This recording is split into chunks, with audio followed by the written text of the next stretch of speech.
Hi everyone. In today's class, we'll see the orbicularis oculi muscle, the one that you're going to see around the eye, which helps in the closure of your eye. The bones that actually form the surrounding areas. One is going to be the nasal part of the frontal bone. This is going to be the frontal process of the maxilla. And in the center, you're going to see two bones. These are the nasal bones that you're going to see. This is again maxilla. This is again maxilla. This is again the frontal bone here coming as a single bone. It's an unpaired bone. It becomes an articulate. This point is actually called as an ession. Fine. We aren't going to be bothered about that. So here, so the ligament that is actually attached to these bones, to this bone, is the what I want to say called the medial palpebral ligament. It's a medial palpebral ligament. The oculi is formed by three parts: the orbital part, the palpebral part,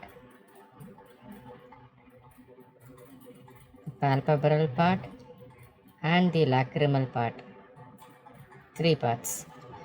The orbital part takes origin from, we're going to divide the medial palpebral ligament. So this one is a medial palpebral ligament. We're going to divide the medial palpebral. I am going to write it in short, medial palpebral ligament. We're going to divide the medial palpebral ligament into two portions. The medial part gives origin to the orbital part. I'm going to draw the orbital part with the green color. It takes a complete circle and comes back again to the point of origin. Okay, takes a complete circle and comes back again to the point of origin.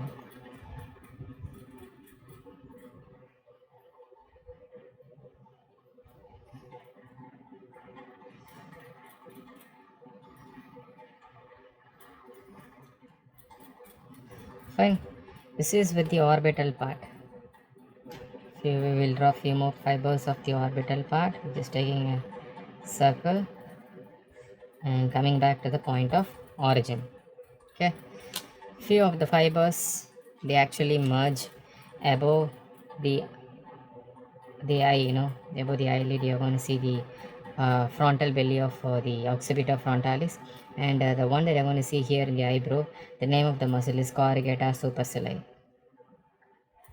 Corrugata supercilii, and also it merges with the muscle that I'm going to see that depresses the eyebrows, the depressor supercilii. So all these muscles are actually present here. The fibers that are actually going up, they blend with these muscles that I'm going to see in the eyebrows. Same way, when it is actually going to come down below, it blends with the muscles that I'm going to see in the region of the cheek. Say for example, the zygomaticus major.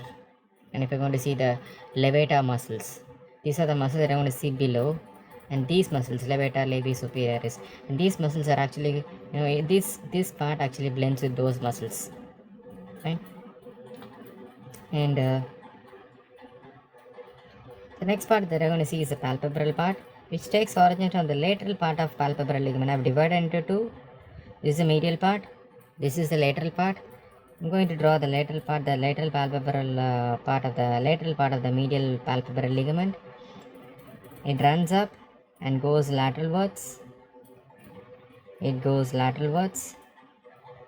It has two parts. One is a pre-orbital part and the pre-tarsal part.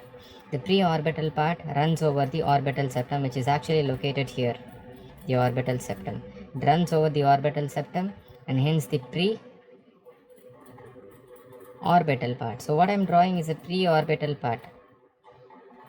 It's a pre-orbital part. The pre-tarsal part is the one that I'm going to see running over the eyelid, the superior tarsus. The superior tarsus. The one that is actually very close to the margin of this eyelid is called a ciliary bundle. And these fibers, upon reaching the lateral aspect, forms something called as lateral palpebral raphe. So lateral palpebral raphe is actually formed by the palpebral fibers coming from above and below, and they meet here along the lateral aspect of the eyelid, and they form the lateral palpebral raphe. So the medial palpebral ligament is here, which is actually attached to the frontal process of maxilla.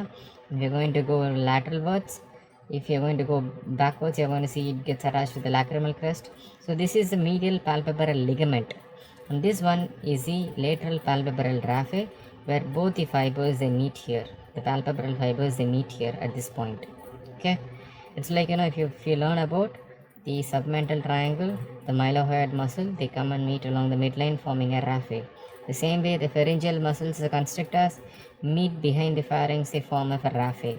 The point of meeting of right and left side muscles, or two parts of a muscle, is going to be the raphe. It forms a raphe here. This is lateral palpebral raphe.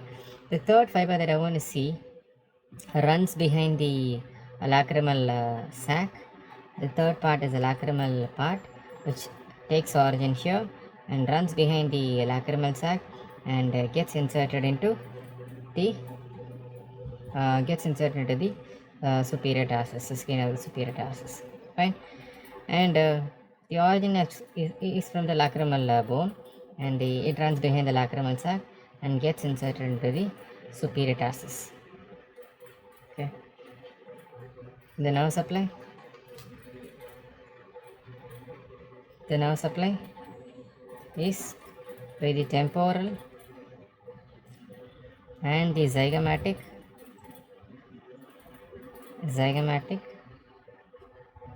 branch of facial nerve. Action: orbital part, tight closure of your eyes.